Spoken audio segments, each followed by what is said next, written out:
Seguimos con su programa Orientación en Salud. Ahora tenemos al doctor Miguel Robiu, que es cirujano, ortopedia, traumatólogo. Doctor, bienvenido. Muchas gracias por la invitación a su programa. Espero cumplir con las expectativas que me fueron Claro que creadas. sí, claro que sí. Muchas gracias. Qué bueno tenerlo con nosotros, doctor. Bienvenido. Gracias. Doctor, para iniciar, ¿usted nos puede decir qué es la osteoartrosis? Mira, la osteoartrosis es una enfermedad degenerativa articular.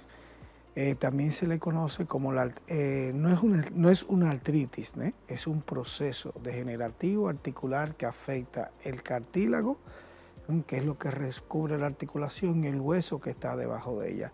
Y también afecta la membrana sinovial, que es lo que usualmente las enfermedades artríticas, que son inflamatorias, afectan.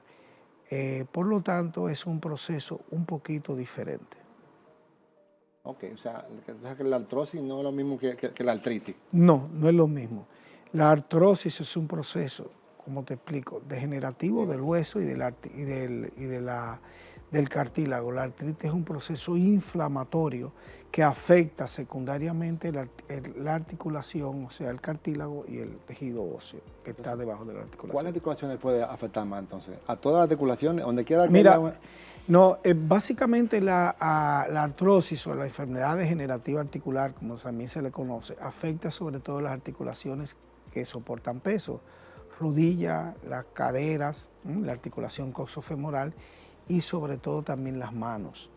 También afecta a la columna, sobre todo las partes más móviles, la columna lumbar y la columna cervical y el primer dedo de los pies. El primer dedo de los pies. Sí, creo que ese es el que soporta más el peso. No solamente el que soporta el peso, biomecánicamente es el último que te impulsa en el momento de la marcha al final. Tú apoyas con el talón, apoyas con la planta del pie, después vas impulsándote con el antepié, que es la parte anterior del pie, y después el último empujón te lo da el último dedo. Ok, sí, porque cuando usted hace sí, exacto, el movimiento. Hablando un poquito de historia, si me permite. Sí, ¿no? sí, claro que sí. ¿No recuerdan si había una serie que era Kunta Kinte? Ah, sí, claro. Sí. Claro. Una los esclavos tenían la tendencia a fugarse, a tratar de buscar su libertad. Cuando lo hacían, no sé si lo recuerdan, le amputaban el primer dedo. Era precisamente para que no pudieran correr, no pudieran desplazarse con facilidad. Esa era la idea. Esa era la Sí, bueno, recordamos muy bien eso, era como muy fuerte, era una serie muy fuerte. Yo estaba muy pequeñita cuando la vi, muy pequeñita, debemos eso ponerlo, claro, que sea claro, estaba muy pequeña, pero hay cosas que uno se le graban y sí, lo recuerdo muy bien. Que incluso cuando a Kunta Kinte le cortaron el dedo, sí, eso, todas esas cosas. Para evitar que se siguiera escapando. Muy interesante. ¿Dónde? ¿Ves? En cada programa aprendemos algo nuevo. Sí. Doctor, entonces, ya usted nos dice que cualquier articulación puede resultar afectada, pero sobre todo las que soportan peso. Cualquier articulación, también codo, los hombros, que es de hecho la articulación más móvil, claro. Pero también puede estar afectada cualquiera, pero sobre todo estas. Doctor, y en cuanto al sexo, ¿hombres o mujeres? ¿Cuáles son más afectados? Mira, es algo muy controversial, pero siempre se menciona que el sexo femenino es el más frecuente.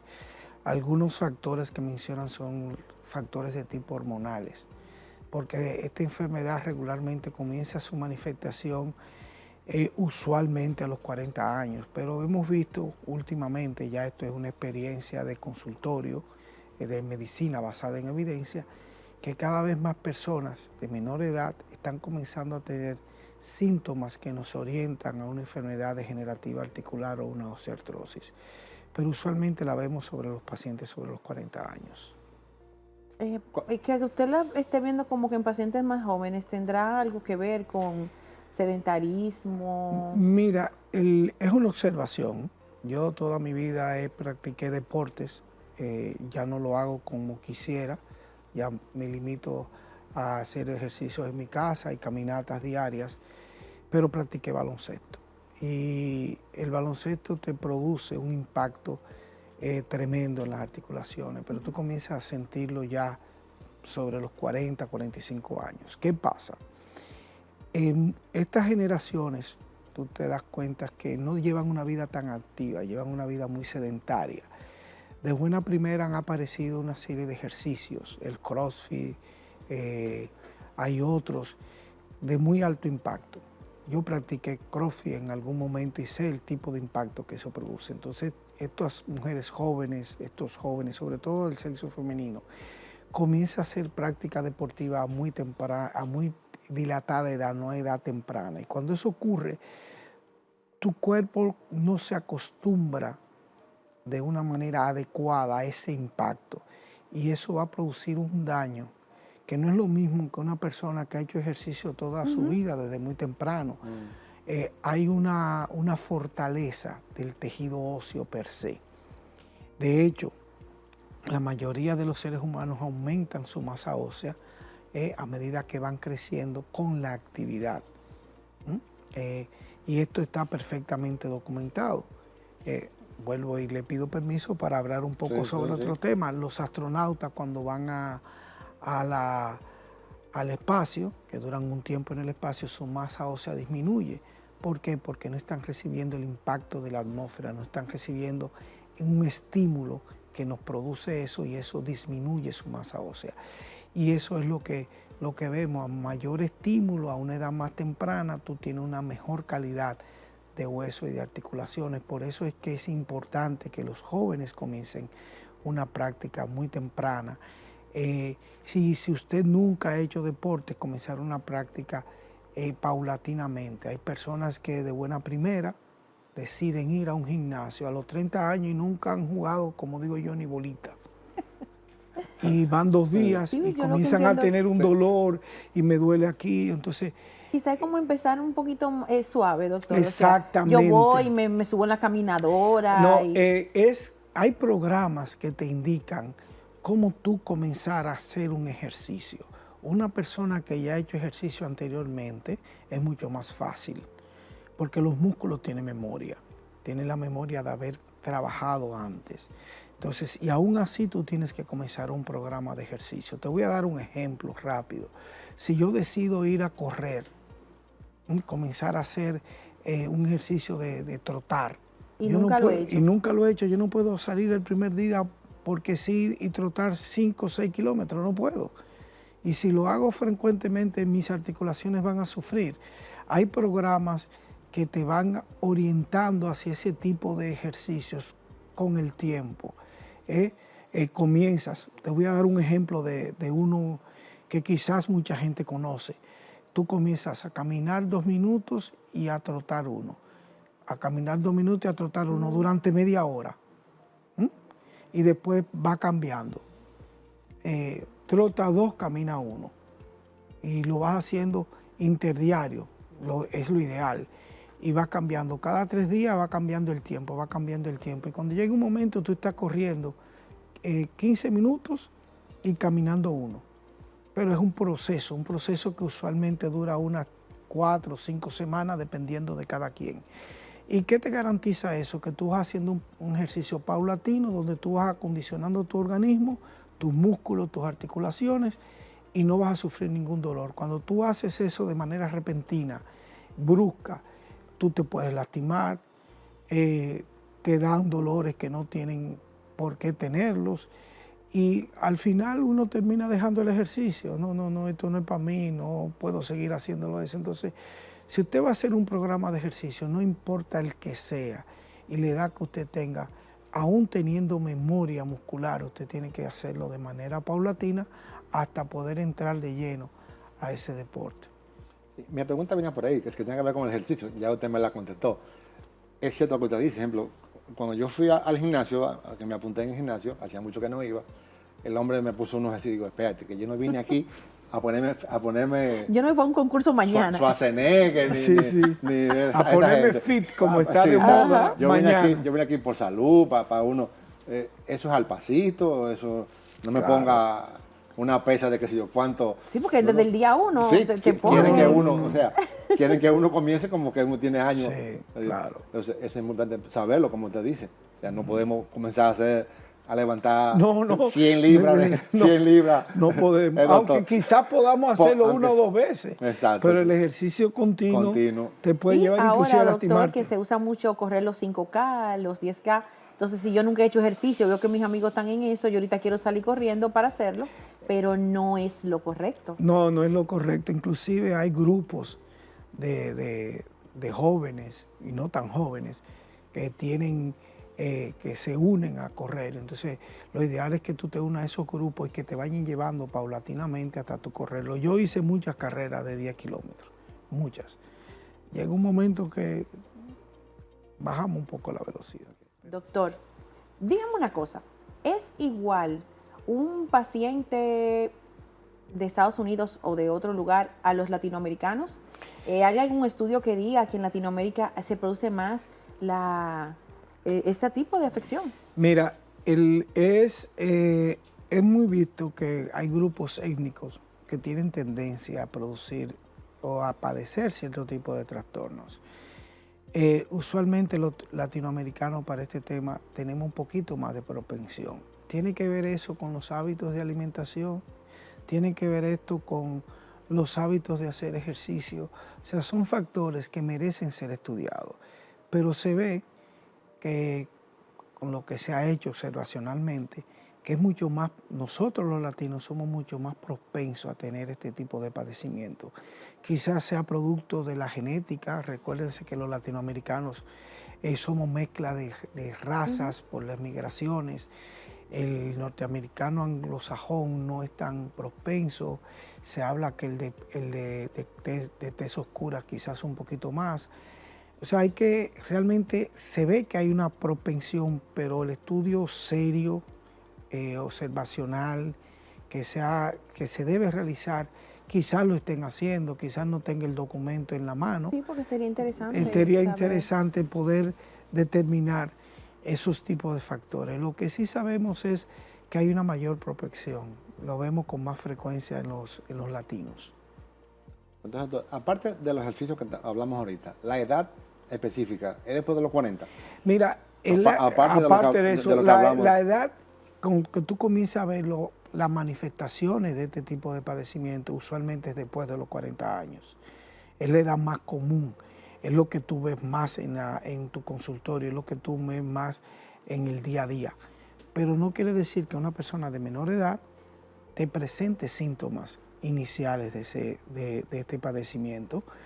Y lo único que uno ve cuando están jóvenes, uno se pregunta qué está pasando, hace una pesquisa, una investigación y poder determinar este tipo de trastorno y ver cómo uno modifica ese transcurso de esa enfermedad. Entonces vamos a ver cómo tratamos de evitar que tú ya a los 30 años estás comenzando a manifestaciones y ya a los 40 no tengas un daño que pueda ser ya irreversible. Doctor, ¿cuáles son esas manifestaciones para que nuestros televidentes puedan Exacto. saber cuándo alarmarse? Las manifestaciones usualmente es ese dolor en las rodillas. Vamos a utilizar la articulación de las rodillas, que quizás donde más se manifiestan estos síntomas. ¿Pero es un dolor constante o puede ser intermitente? Es un dolor intermitente, insidioso, es que se presenta, me está molestando las rodillas, ahora me están doliendo, a veces tengo una actividad y no me duelen, a veces hago una actividad y me están molestando,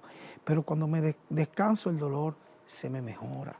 Otro factor que nosotros vemos es que las rodillas le suenan, le crujen, que en el término médico es crepitación, que tú mueves la rodilla y tú dices, mira, yo siento que me suenan. Realmente no es un sonido, es una sensación, es como cuando ponemos la mano en una pared y sentimos una vibración, tú sientes que las rodillas te truenan, crac, crac, crac, y ese roce. Eso se llama frenitus. Ese tipo de manifestación ya es una manifestación temprana de ese proceso. Estamos hablando que hay un roce de dos articulaciones.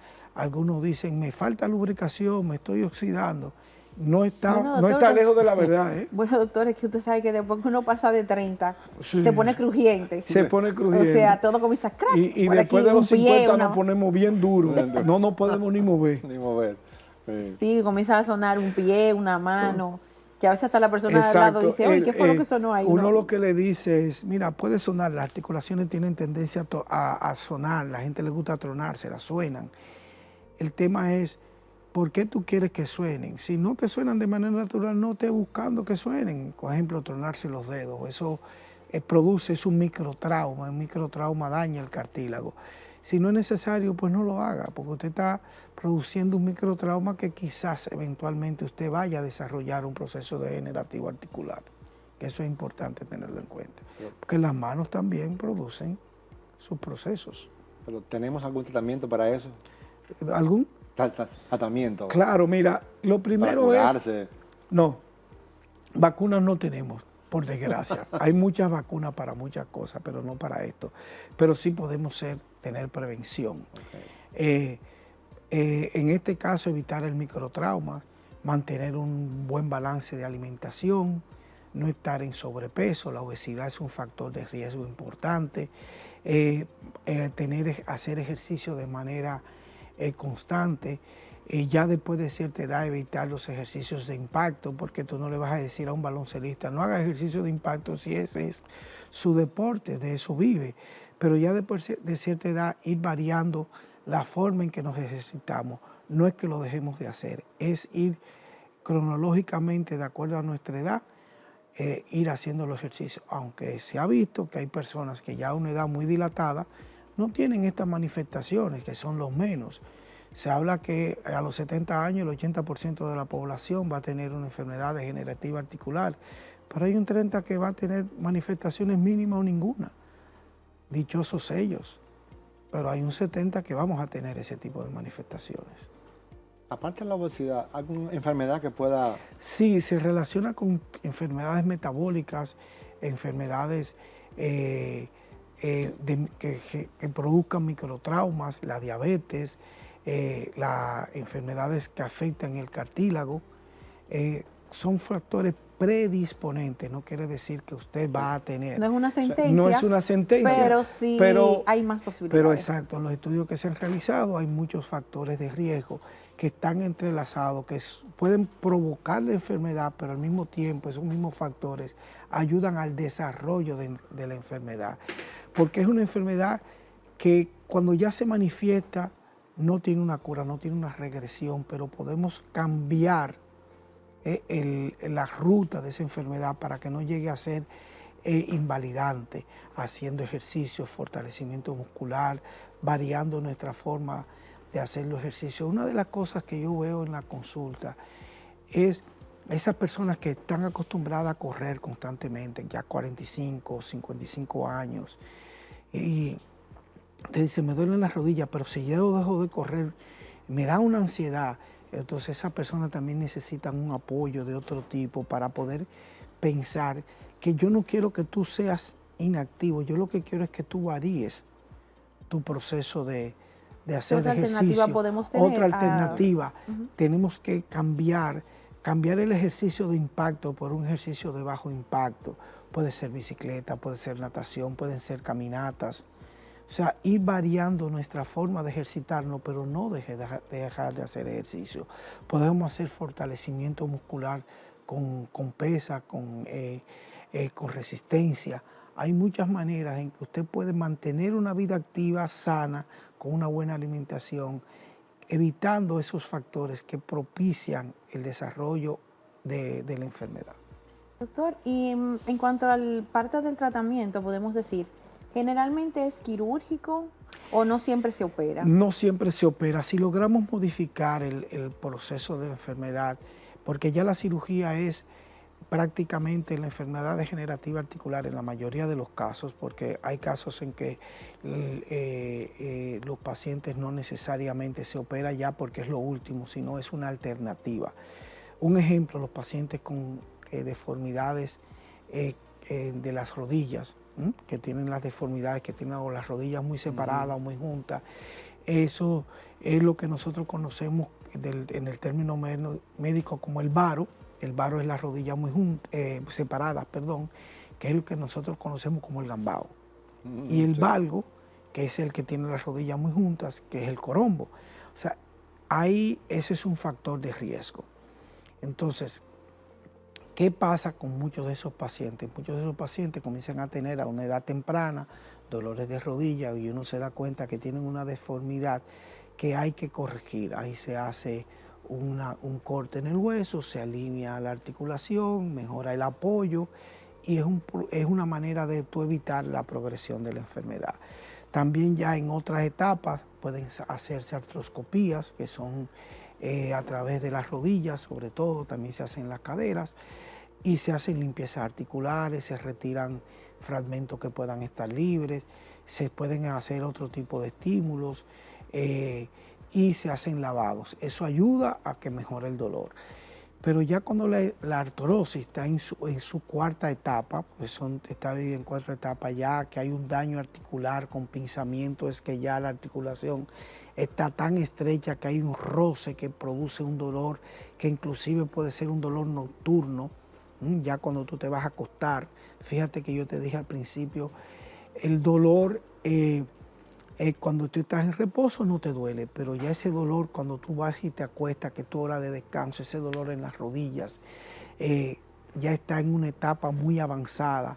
Eso significa que hay poco margen en la articulación, hay una destrucción, una pérdida del cartílago, ya ahí lo único que corresponde es un reemplazo articular, que es cambiar esa articulación y poner una prótesis.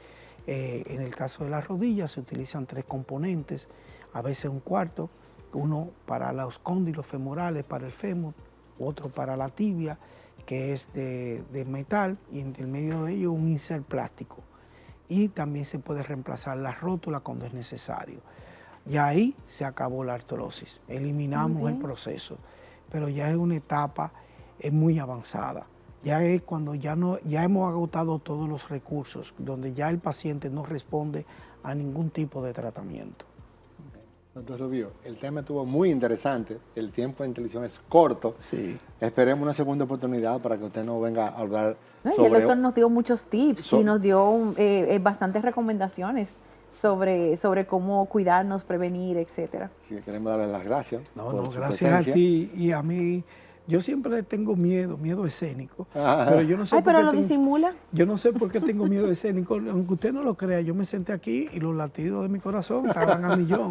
Lo que pasa es que 30 años siendo docente ayudan. Y yo creo que más la luz, la cámara, el temor de no hacerlo bien, intimidan. Y no es la primera vez que yo participo en algún programa, pero siempre tengo la misma sensación, el mismo coquilleo. Pero creo que todos somos así, doctor. Gracias a ustedes por la invitación y siempre a la orden, cualquier cosa que podamos servir. Gracias. Amigos, esta ha sido otra edición de Orientación y Salud. Esperamos que las informaciones hayan sido de su agrado y créanme que han sido buenísimas. Hasta nosotros hemos aprendido muchísimo en este programa. Ya ustedes saben, nos vemos la próxima semana. Y no se olviden buscarnos en YouTube, seguirnos en las redes sociales y hacer sus comentarios. Nos vemos en la próxima.